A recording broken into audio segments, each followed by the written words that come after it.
Just to recap just a tiny bit, the Course is about the pursuit of happiness, which you're all pursuing, at least under the guise of pursuing the good. The different conceptions of the good will be debated in the Course and discussed. And as it turns out, we'll encounter a couple of people in this Course who think that it's silly to pursue happiness. We're not pursuing happiness, we're pursuing something else. Or they'll say, for instance, Kant, all human beings pursue happiness by nature, but that isn't what makes them good. So let's just use the word good for now in a more general sense, and as we come along to the different thinkers who dispute the issue of happiness, we'll try and take all these nuances into account. But you're all pursuing the good, and you do have a choice. You can pursue it intelligently or unintelligently. Now, you can only pursue it intelligently or unintelligently, though, if there's a standard by which to discriminate between foolish or wise pursuits of the good. And if there is such a standard, that means that there's something objective about the good life, about goodness. If there is nothing objective, then there are no standards by which you can be shown to be pursuing the good life in a foolish or a wise way. In which case, intelligence has no more claim than folly, thought has no more claim than mindlessness as a guide to the pursuit of the good life. So, the underlying assumption of the class is that there really are right and wrong answers. Now, the Course is not designed to tell you what the right or wrong answers are. I have my own convictions on these matters. But the purpose of education is not for me to convey the contents of my convictions into your minds. Well, I'd be bored, actually, to hear myself rehearse these arguments over again. What I consider the purpose of the Course to be is this. It's to free the mind, in a sense, to make you freer, and also to help you become more intelligent about the good life, pursuing the good life. How does one do that? Well, freedom means having options. And you can't really have options if you don't know that you've got options. They're meaningless to you if you've got certain options but don't know that they're there. So freedom really means being aware of important options. And so the purpose of the Course is to make you freer in your pursuit of happiness by making you aware of certain very momentous options that have been set out in the history of thought about how to go about pursuing it, or pursuing the good. So, starting next week, we're going to go through 7 different conceptions of the good life, and I just want to sort of give you an overview of these things, and if you have questions about where to pursue these in more detail, just ask me. So the first 2 readings that I've given out are a reading from Lao Tzu, the Tao Te Ching, and Plato's Republic. And in both of these texts, you get the notion of harmony put forward as central to the good life. And with Lao Tzu, and with Taoism in general, as it's called, the kind of harmony that is sought is a harmony with the external order of things, which is called the Tao, the way of things. And the Tao is ultimately an undifferentiated one, from which all differences arise. How to make yourself harmonious with this is an interesting question. If the ultimate truth about things is that there are no distinctions, how do you live in harmony with this ultimate truth, given that we live in a world of, as he puts it, the 10,000 things, and actually that's rather an understatement. There are quite a lot more than 10,000 differentiated things in the world, but if ultimate reality is one and indistinct, how does one harmonize oneself with this? Well, the answers are very fascinating, and Taoism is probably the oldest extant living philosophical tradition in the world. I'll tell you some stories next time about various Taoist hermits that still live in China to this day. Most of them have never heard of Chairman Mao. They live in the mountains in southern China, and they're very isolated, and they follow the Tao. Most of them never heard that human beings have walked on the surface of the moon, that they're following this unbroken philosophical tradition. You can be a modern Taoist, but the real pure-blooded Taoist would say that you have to turn your mind on this world of technology and gadgets, turn your back on this world. And if you can't turn your back, at least turn your mind away. Plato's Republic has a different conception of harmony. It's really not harmony with an outer world, which is ultimately an undifferentiated one. Plato instead believes that the proper harmony to pursue to lead the good life is inner harmony, the harmony of the soul. He believes that the soul is articulated or broken up into different parts, and that these parts can function together harmoniously or disharmoniously.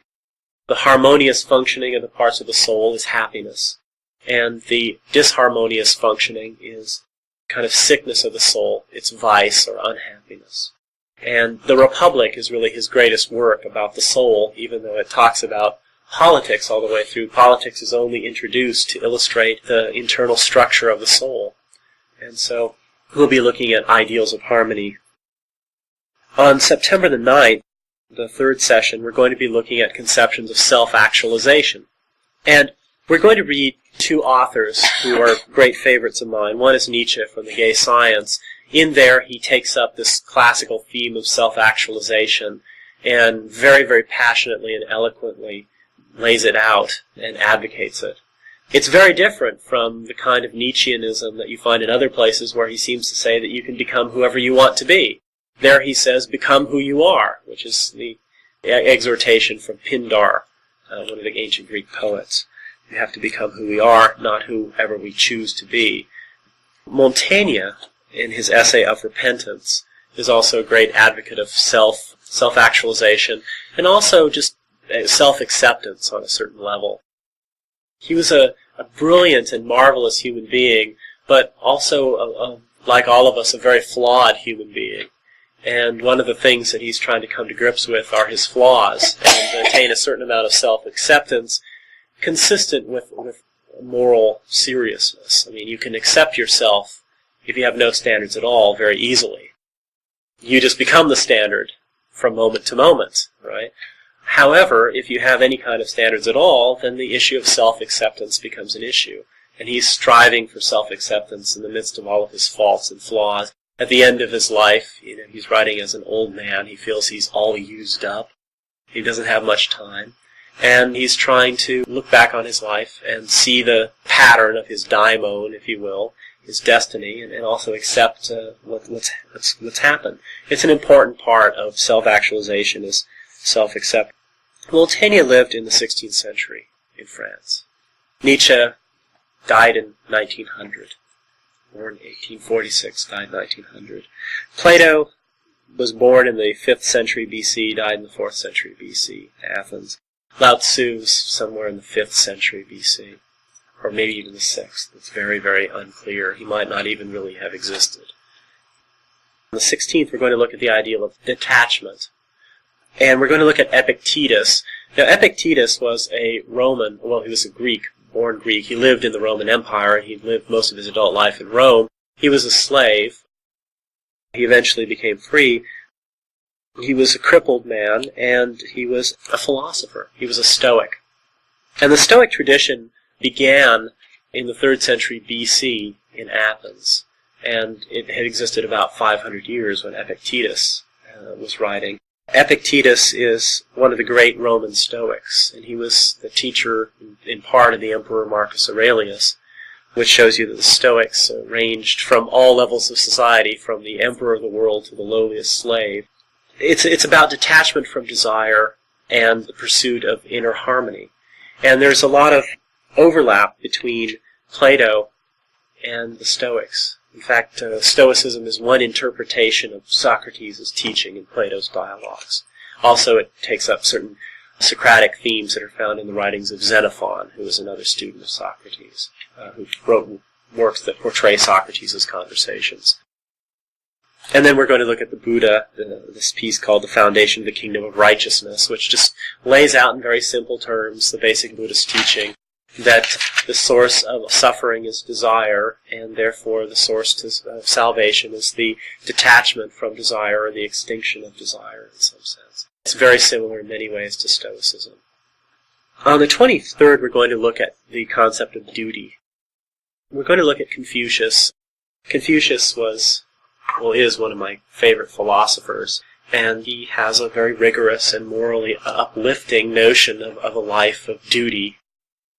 Life that looks away from the satisfaction of one's personal private pleasures towards taking part in the larger dramas of human life. The Stoics were also great on duty as well, so there are all kinds of overlaps here.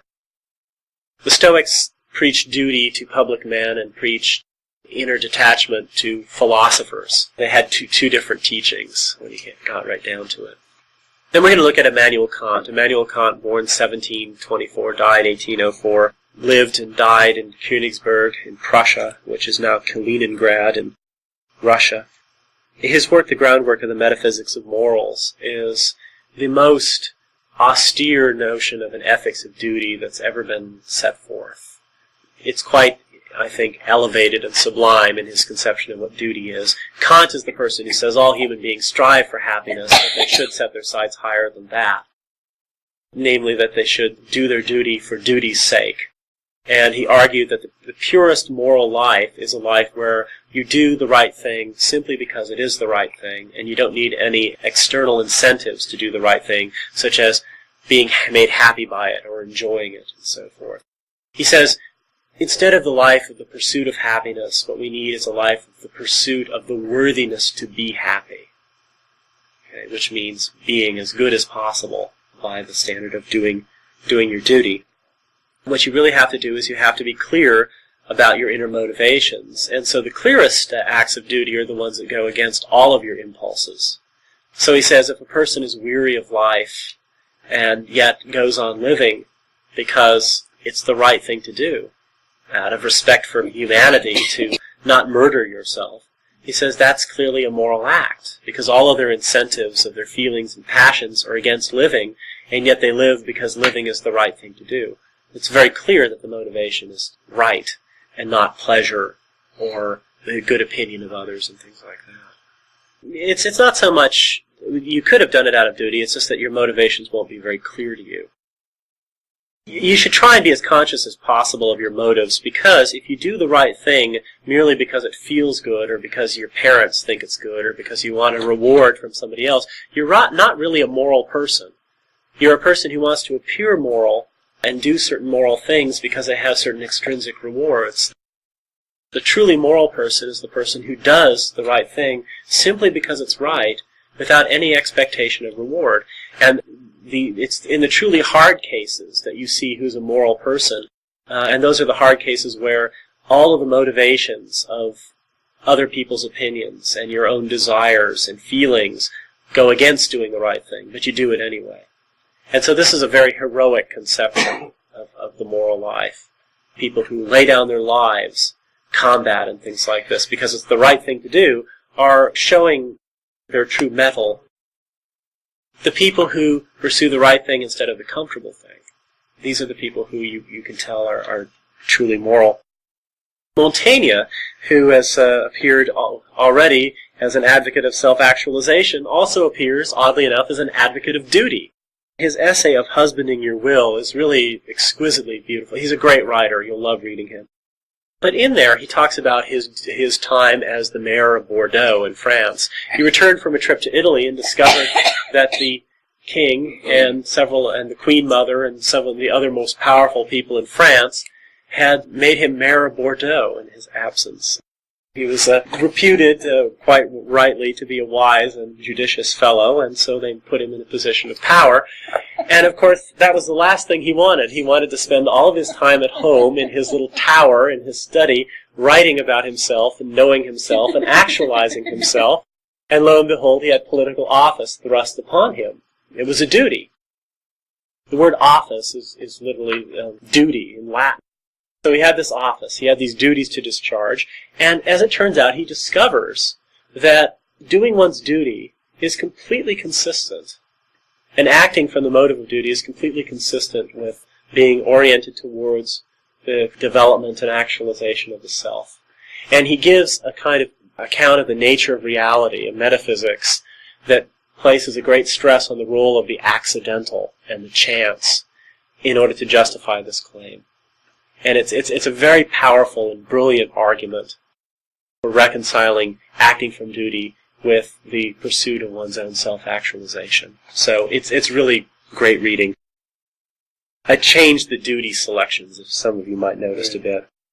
I had to put Kant in, even though he's hard to read. You left it out. Well, I was trying to sneak away. I was trying to sneak Schiller in there, who's just a Kantian.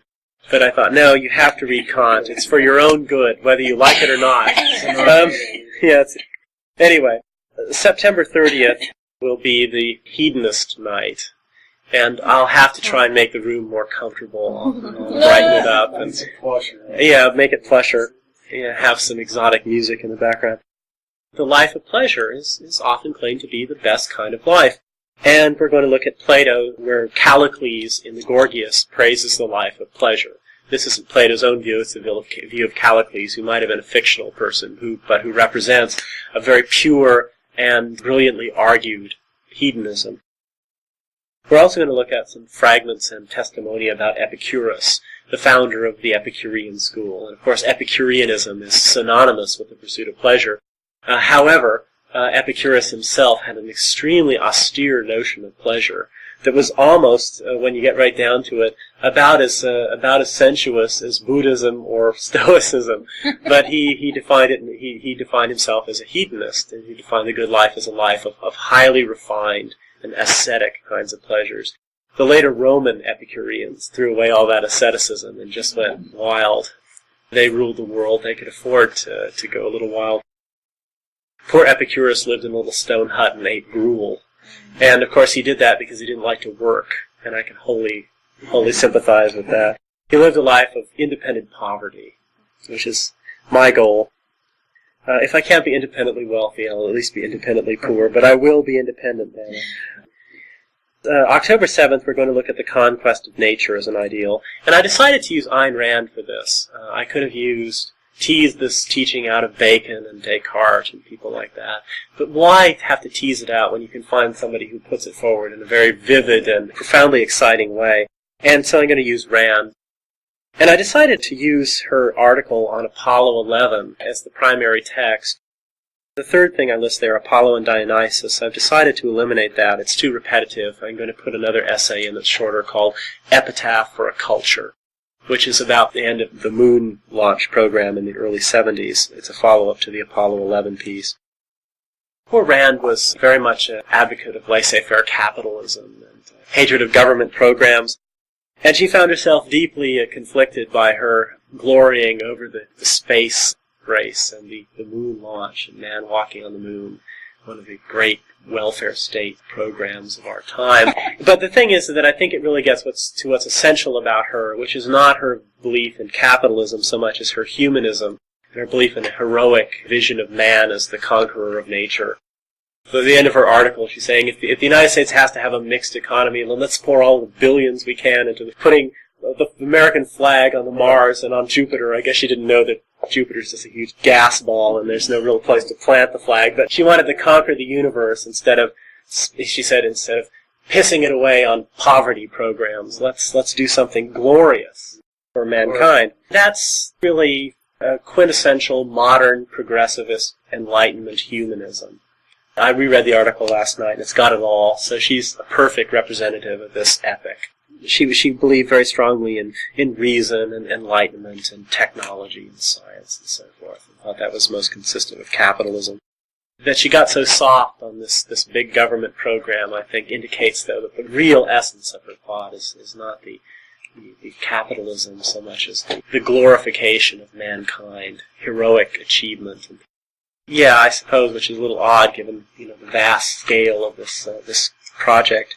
But she didn't think of it as collectivist in any bad sense, because it's all individuals working together based on their own self-interest. It's not like Soviet science, people who are almost slaves working away to put Sputnik into orbit.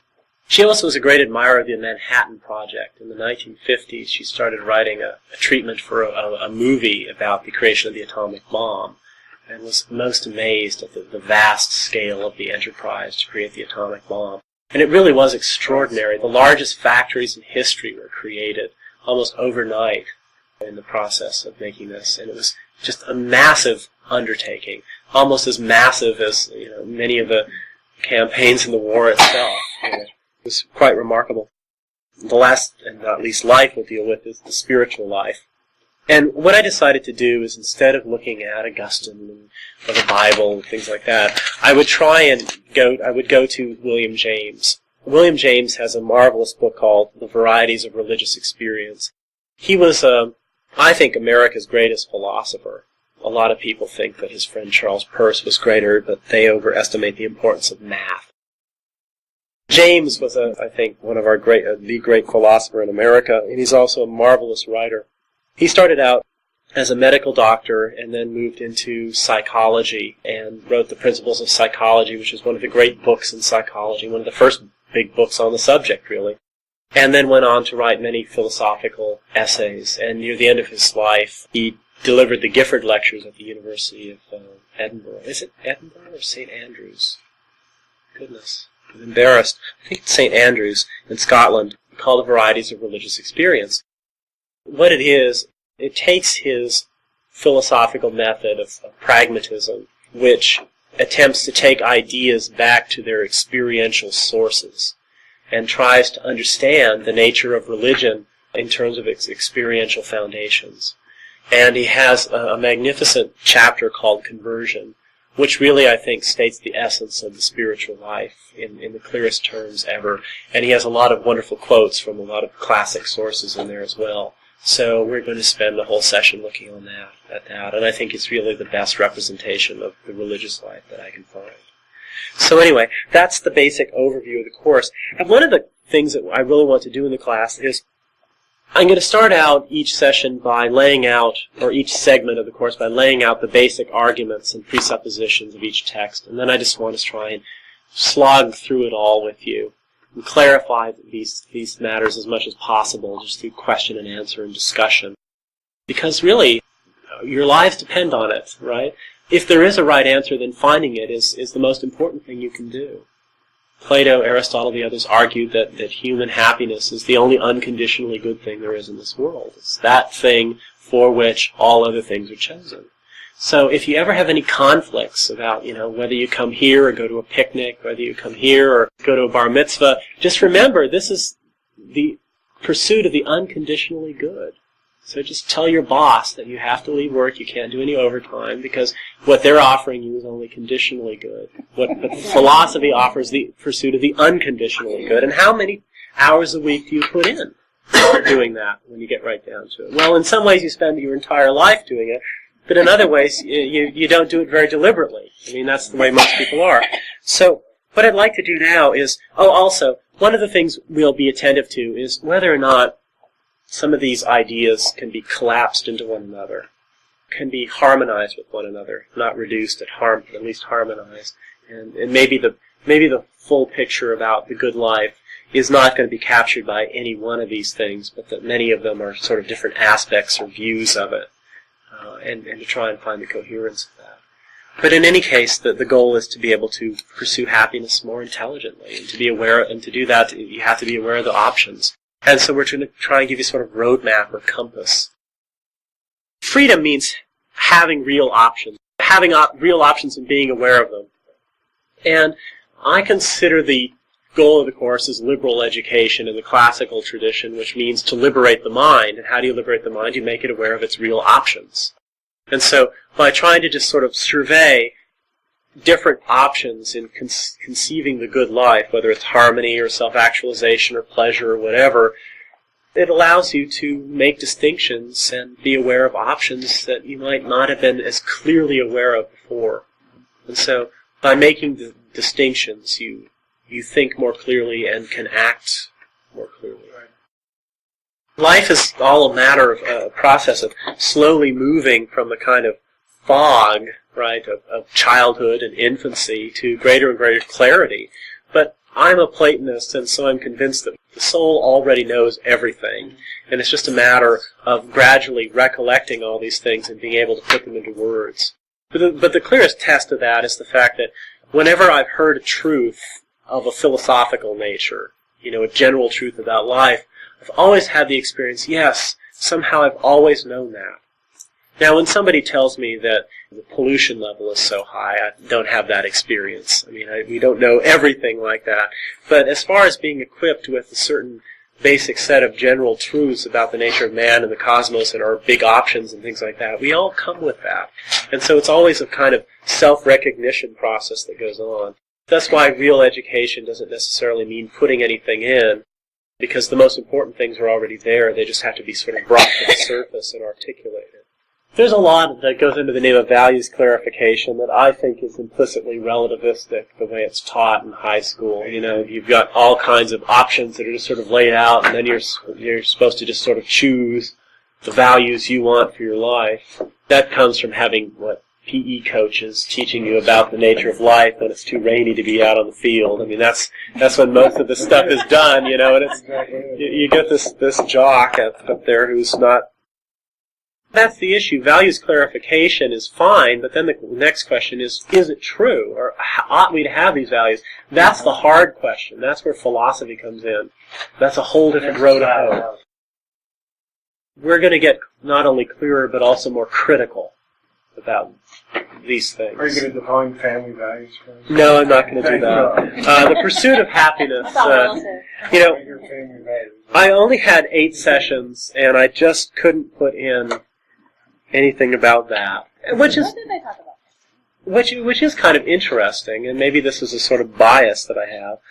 But where is that? Where would it fit in with any of these views? Harmony? No way. I mean, kids are just a terrible source of stress. And self-actualization, that would probably be the closest thing to the rubric for that. Detachment? I don't think so. Duty. Duty is very helpful. Yeah. All my friends who have little ones now have been totally conquered by them, so there's something going on. Pleasure, well, that's not enough. If we took care of our kids entirely out of pleasure, most of us would have never grown up, you know, because that's why duty is important. But yeah, I didn't put particular kinds of pursuits in here, but just sort of general conceptions. So there's no unit on hobbies or work or family. But these things can be sort of brought in as applications, I suppose. Well, they have. It was just my last class. I did a class on love and friendship before this one. And actually when Plato talks about love as really primarily a striving towards happiness. It's a striving that's aroused by the beauty of bodies initially, but its real meaning and its ultimate goal is the health and actualization of the soul.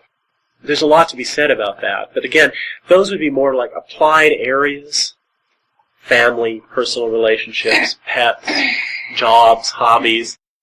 But once you get the sort of general issues clear, then you can start applying it to that, right? I mean, so you can say, well, I think the life of duty is the best life, so how do I apply that in the different realms of action, you know, job and family and things like that? How do I become a more dutiful person?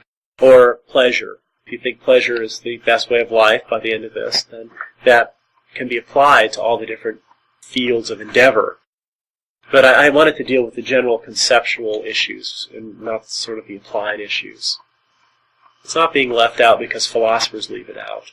As such, it's just I'm leaving it out.